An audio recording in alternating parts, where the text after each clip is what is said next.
ஏங்க என்னங்க இது? திரு விஜய் அவர்கள் திமுகவை தீய சக்தின்னு சொன்னார். திரு விஜய் அவர்கள் அதிமுகவை ஊழல் சக்தின்னு சொன்னார். அதிமுகவிலேருந்து வந்தவங்களை கட்சியில் சேர்த்துக்கிட்டாரு. திமுக ஆட்சியில் சட்டம் ஒழுங்கு பிரச்சனை இருந்தது. தாவேக ஆட்சியிலையும் சட்டம் ஒழுங்கு பிரச்சனை இருக்குது. திமுக ஆட்சியில் காவல் நிலைய மரணங்கள் நடந்திருந்தது. தாவேக ஆட்சியிலையும் காவல் நிலைய மரணங்கள் நடக்குது. திமுக ஆட்சியில் பெண்களுக்கு எதிரான குழந்தைகளுக்கு எதிரான குற்றங்கள் அதிகமாக இருந்தது. தாவேக ஆட்சியிலையும் இருக்குது. என்னங்க இது மாற்றம்னு சொல்லி பார்த்தா ஏமாற்றமாக இருக்கே அப்படின்னு சொல்லி திரு சீமான் அவர்களோட தம்பி தங்கைகள் கேட்டால், திரு சீமான் அவர்கள் யார் தெரியுமா? திரு சீமான் அவர்கள் தான் தமிழ்நாட்டோட டுபாகூர் அரசியல்வாதி. என்னது, திரு சீமான் அவர்கள் தமிழ்நாட்டோட டுபாகூர் அரசியல்வாதியா? ஏங்க, திரு சீமான் அவர்கள் தமிழ்நாட்டோட டுபாகூர் அரசியல்வாதி இல்லைங்க. திரு சீமான் அவர்கள் இந்தியாவோட டுபாகூர் அரசியல்வாதி இல்லை. திரு சீமான் அவர்கள் உலகத்தோட டுபாகூர் அரசியல்வாதி அப்படின்னு யாருங்க சொல்கிறது? கூகுள் சொல்லுதுங்க. கூகுள், நீங்கள் வேணால் கூகுளில் போய் தேடி பாருங்களேன். தமிழ்நாட்டின் டுபாகூர் அரசியல்வாதி, இந்தியாவின் டுபாகூர் அரசியல்வாதி, உலகத்தின் டுபாகூர் அரசியல்வாதி யாருன்னு கேட்டால் அது வேற யாரு? நம்ம சீமான் அவர்கள் தாங்க அப்படின்னு சொல்லி ஒரு விஷயத்த பரப்புகிறாங்க. கூகுள் மட்டும் இல்லை, இணையதளத்தை சேர்ந்த எந்த ஒரு அல்காரிதமாக இருந்தாலுமே அந்த அல்காரிதம்ன்றது சமூக வலைத்தளங்கள்லேருந்து வர செய்திகளை மையமாக வச்சுக்கிட்டு தான் அந்த அல்காரிதம் ஒரு செய்தியை உருவாக்குது. அப்படி இருக்கும்போது திரு சீமான் அவர்களை டுபாகூர் அரசியல்வாதி, டுபாகூர் அரசியல்வாதி, டுபாகூர் அரசியல்வாதின்னு சொல்லி ஒருத்தர் 10 பேர், 100 பேர், 1000 பேர், 10,000 பேர், லட்சம் பேர், 10 லட்சம் பேர் திரு விஜய் அவர்களுக்கு ஓட்டு போட்ட 1.25 கோடி பேரும் ஒரேடியாக போயிட்டு தமிழ்நாட்டின் டுபாகூர் அரசியல்வாதி, இந்தியாவின் டுபாகூர் அரசியல்வாதி, உலகத்தின் டுபாகூர் அரசியல்வாதி சீமான் அப்படின்னு சொல்லி லட்சக்கணக்கான மக்கள் ஒரே நேரத்தில் போயிட்டு கூகுளில் போட்டாங்கன்னா, கூகுளில் திரும்ப வேறு யார் போய் அதை தேடினாலுமே அந்த செய்தி என்னன்னு சொல்லி வரப்போகுது? தமிழ்நாட்டின், இந்தியாவின், உலகத்தின் டுபாகூர் அரசியல்வாதி சீமான் அப்படின்னு சொல்லி தான் வரப்போகுது. இதில் என்னங்க பெருமை இருக்குது? கூகுள் சொல்லிட்டா எல்லாத்தையும் நம்பிடுவாங்களா என்ன? கூகுள்லேயே சொல்லிட்டாங்க. எப்படி? சோஷியல் மீடியாலேயே போட்டாங்க, சமூக வலைத்தளத்திலேயே போட்டாங்க, எக்ஸில் போட்டாங்க, ஃபேஸ்புக்கில் போட்டாங்க, யூடியூப்லேயே வந்துடுச்சு. ஏங்க, வாட்ஸ்அப்பில் வந்ததுங்க. வாட்ஸ்அப்பில் வந்தது. என்னது, வாட்ஸ்அப்லேயே வந்துடுச்சா? வாட்ஸ்அப்பில் வந்தால் உண்மையாக தாங்க இருக்கும். அப்போ திரு சீமான் அவர்கள் உண்மையிலேயே ஒரு டுபாகூர் அரசியல்வாதி தாங்க. ஆமாம், திரு சீமான் அவர்கள் ஒரு டுபாகூர் அரசியல்வாதி தான். எதனால் திரு சீமான் அவர்கள் ஒரு டுபாகூர் அரசியல்வாதி? ஆட்சிக்கு வரணும்னு நினச்ச தாவேக்காவாக இருந்தாலும் சரி, ஆட்சியில் இருந்த திமுகவாக இருந்தாலும் சரி, அதுக்கு முன்னாடி ஆட்சி செஞ்சுருந்த அதிமுகவாக இருந்தாலும் சரி, எல்லாருமே வருமானம் தான் முக்கியம் அப்படின்னு சொல்லி டாஸ்மாக் கடையை நடத்திட்டு வந்தப்போ, இப்போ நடத்திட்டு வரப்போ தான் ஆட்சிக்கு வந்தால் டாஸ்மாக் கடையை மூடுவேன் அப்படின்னு சொல்லி சொன்னார் இல்லையா? அதனால் திரு சீமான் அவர்கள் ஒரு டுபாகூர் அரசியல்வாதி தான். திமுக, அதிமுக, தாவேக்கான்னு சொல்லி இந்த 3 கட்சிகளும் 2026 தமிழ்நாடு சட்டமன்ற தேர்தலின் போது எண்ணற்ற இலவச திட்டங்களை, எண்ணற்ற இலவச வாக்குறுதிகளை, கவர்ச்சியான வாக்குறுதிகளை சொல்லும்போது சொல்லிகிட்டே இருக்கும்போது திரு சீமான் அவர்கள் கல்வி, மருத்துவம், குடிநீர் இதை 3 தவிர வேறு எதுவுமே நான் கட்டணம் இல்லாமல் தரமாட்டேன் அப்படின்னு சொல்லி சொன்னார் இல்லையா? அதனால் திரு சீமான் அவர்கள் ஒரு டுபாகூர் அரசியல்வாதி தான். பெண்கள் நாட்டின் கண்கள், பெண்கள் நாட்டின் கண்கள், பெண்கள் வளர்ச்சியே நாட்டின் வளர்ச்சி அப்படின்னு சொல்லி திமுக, அதிமுக, காங்கிரஸ், பாஜக, இப்போ தாவேக்கான்னு சொல்லி எந்த ஒரு கட்சியை எடுத்துக்கிட்டாலுமே அந்த தலைமை குடும்பத்தை சாராத, பெரும்பாலும் அந்த தலைமை குடும்பத்தை சார்ந்த பெண்கள் பெரிய பொறுப்பில் இருப்பாங்க. அதை தவிர்த்து பார்த்தோம்னா பெரும்பாலும் பெண்களுக்கு முக்கியத்துவம் கொடுக்க மாட்டாங்க. இப்போ திரு விஜய் அவர்கள் தமிழ்நாட்டோட முதலமைச்சர் ஆயிட்டார். அவர் 234 தொகுதியில் எத்தனை பெண்களுக்கு வாய்ப்பு கொடுத்துருந்தாரு? அமைச்சரவையில் நாங்கள் தான் அதிகமாக கொடுத்துட்டோம் அப்படின்னு சொல்லி சொல்கிறாரு. திமுகவோட ஒப்பிடும்போது, அதிமுகவோட ஒப்பிடும்போது திரு விஜய் அவர்கள் அதிக பெண்களுக்கு வாய்ப்பு கொடுத்துருக்கலாம். அமைச்சரவையில் அதிக பெண்களுக்கு இடம் கொடுத்துருக்கலாம். இப்போ நீங்கள் இந்த தொகுதி மறுவரையை பண்ணுறீங்களோ பண்ணலையோ, ஆனால் 33% பெண்களுக்கு இடஒதுக்கீடு கொடுத்தே ஆகணுங்க அப்படின்னு சொல்லி திரு விஜய் அவர்கள் தமிழ்நாடு சட்டமன்றத்தில் பேசியிருந்தார். ஆனால் நீங்கள் இடஒதுக்கீடு கொண்டு வந்தால் வாங்க, வராட்டி போங்க. நீங்கள் எனக்கு ஓட்டு போட்டால் போடுங்க, போடாட்டி போங்க. நான் ஜெயிக்கிறேன், ஜெயிக்கலை, இதை பற்றியெல்லாம் எனக்கு கவலையே இல்லை.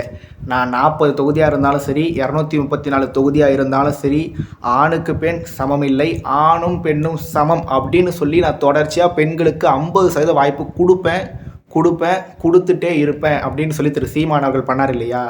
அதனால் திரு சீமான் அவர்கள் ஒரு டுபாகூர் அரசியல்வாதி தான். அதிமுக ஆட்சியில் இருந்தப்போ நாங்கள் இத்தனை கோடிக்கு தொழில் முனைவோரை தமிழ்நாட்டுக்கு கொண்டு வந்தோம், இவ்வளோ புரிந்துணர்வு ஒப்பந்தம் போட்டிருக்கோம். திமுக ஆட்சிலையும் அதே மாதிரி இத்தனை நிறுவனங்கள் தமிழ்நாட்டில் தொழில் தொடங்க போகிறாங்க, இதனால் இத்தனாயிரம் தமிழர்களுக்கு வேலை கிடைக்க போகுது அப்படின்னு சொல்லி திமுக ஆட்சிலையும் சொல்லியிருந்தாங்க. திரு விஜய் அவர்கள் தமிழ்நாடோட முதலமைச்சர் ஆன இந்த 100 நாள்லேயே 1 லட்சம் கோடி முதலீடு. எப்படி 1 லட்சம் கோடி? இந்த வருத்தப்படாத வாலிபர் சங்க படத்தில் 1 கோடி அப்பு 1 கோடி, அந்த மாதிரி 1,00,000 கோடி அப்பு 1,00,000 கோடி, அந்த அளவுக்கு முதலீடாக பெற்றிருக்கோம் அப்படின்னு சொல்லி திரு விஜயோட ஆட்சியில் சொல்லியிருக்காங்க.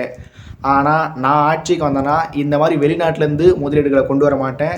சொந்த நாட்டில், தாய் தமிழ் நாட்டில் தற்சார்பு, பசுமை, தாய்மை, பொருளாதாரம், நஞ்சில்லா உணவே நமக்கான கனவு, நம்ம தமிழ்நாட்டில் என்ன விளையுமோ, நம்ம தமிழ்நாட்டில் என்ன இருக்குமோ அதை மையமாக வச்சுக்கிட்டு காற்று மாசு இல்லாத, நீர் மாசு இல்லாத, வசிப்பிடத்துக்கு பக்கத்துலேயே எல்லாருக்குமே அரசு வேலை கொடுப்பேன். படித்தவர் படிக்காதவர் எல்லாருக்குமே அரசு வேலை கொடுப்பேன். இதன் பிறகு படிக்காதவரே இல்லை என்ற நிலையை உருவாக்குவேன் அப்படின்னு சொல்லிட்டு பாலுக்கு அழாத குழந்தை, கல்விக்கு ஏங்காத மாணவன், வேலைக்கு அலையாத இளைஞன், இந்த கனவை நிறைவேற்றத்தான் என்னோட முதல் கனவுன்னு சொன்ன திரு சீமான் அவர்கள் உண்மையிலே ஒரு டுபாக்கூர் அரசியல்வாதி தான். மாண்புமிகு முன்னாள் தமிழ்நாடு முதலமைச்சர் ஐயா கருணாநிதி அவர்களுக்கு தமிழ்நாட்டில் ஒரு சிலை வைக்கணுங்க அப்படின்னு சொல்லி திரு விஜய் அவர்கள் சொன்னார்.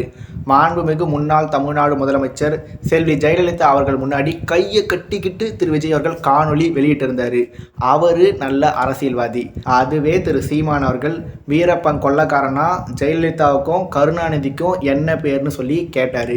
மெரினாவில் பேனா சிலை வச்சா உடைப்பேன் அப்படின்னு சொல்லி திரு சீமான் அவர்கள் சொன்னார்.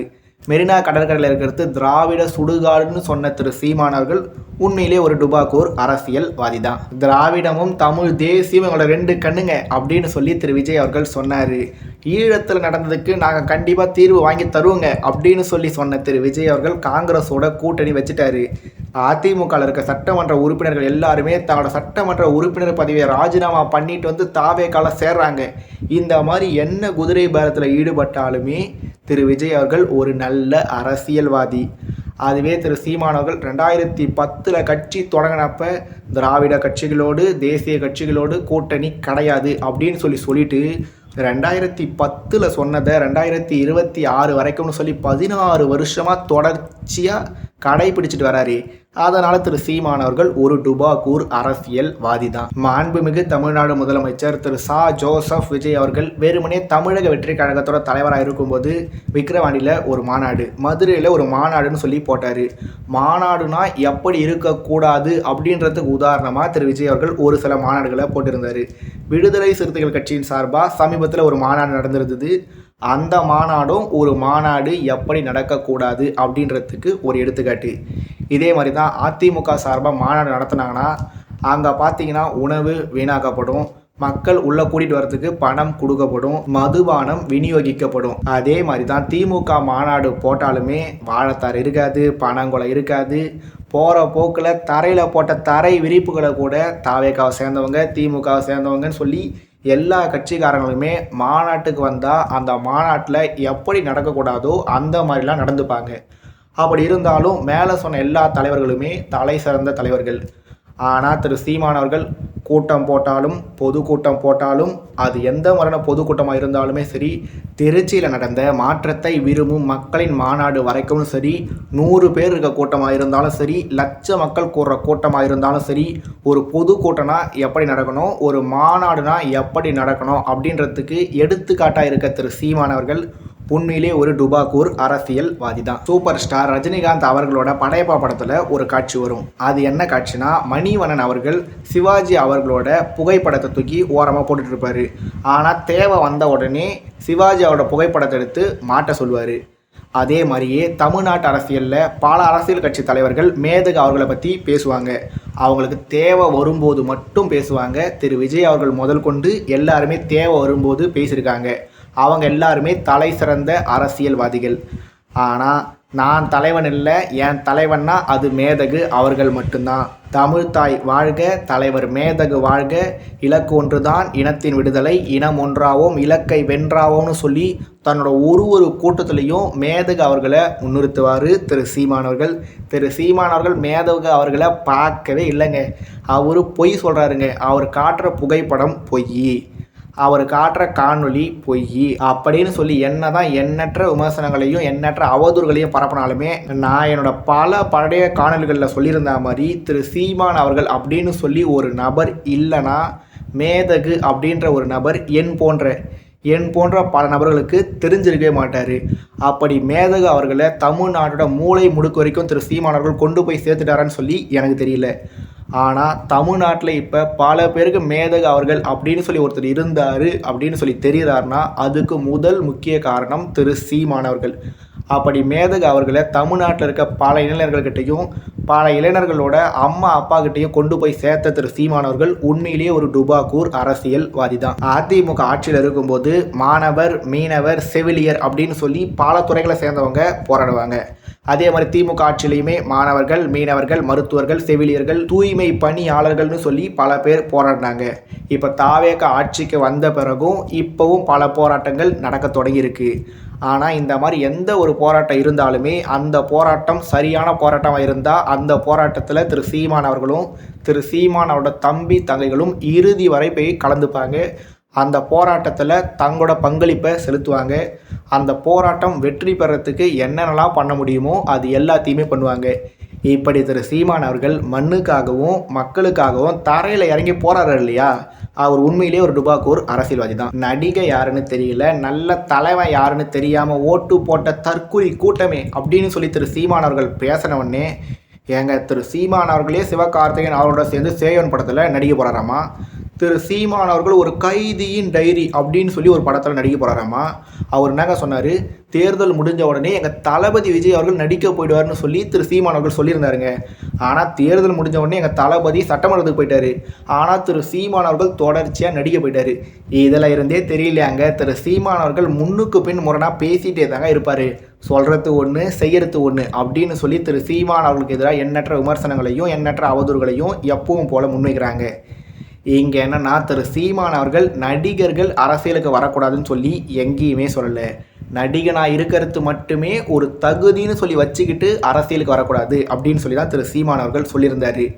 இந்த ரெண்டுத்துக்கு வித்தியாசம் தெரியாத தமிழ்நாட்டில் இருக்க வாக்காளர்களை நம்பி திரு சீமான் அவர்கள் 2010 கட்சி தொடங்கி 2016 தேர்தல் அரசியலுக்கு வந்து ஓட்டுக்கு பணம் கொடுக்க மாட்டேன், பெண்களுக்கு சமமாக இடம் கொடுப்பேன், எல்லா சமுதாயத்துக்கும் வாய்ப்பு கொடுப்பேன், ஜாதி பார்த்து போடுற ஓட்டு எனக்கு தீட்டு, உன் மதம் உன்னோடது வழிபடு, என் மதம் என்னோடது வழிபடு, கொள்கை இருக்குது, கோட்பாடு இருக்குது, சித்தாந்தம் இருக்குது, கூட்டணி வைக்கவே போகிறதில்ல அப்படின்னு சொல்லி இது எல்லாத்தையும் இந்த மக்கள்கிட்ட சொன்னால் அந்த மக்கள் எனக்கு ஓட்டு போடுவாங்க அப்படின்னு சொல்லி நம்பி திரு சீமான் அவர்கள் 16 வருஷமாக அரசியல் இருக்கார் இல்லையா.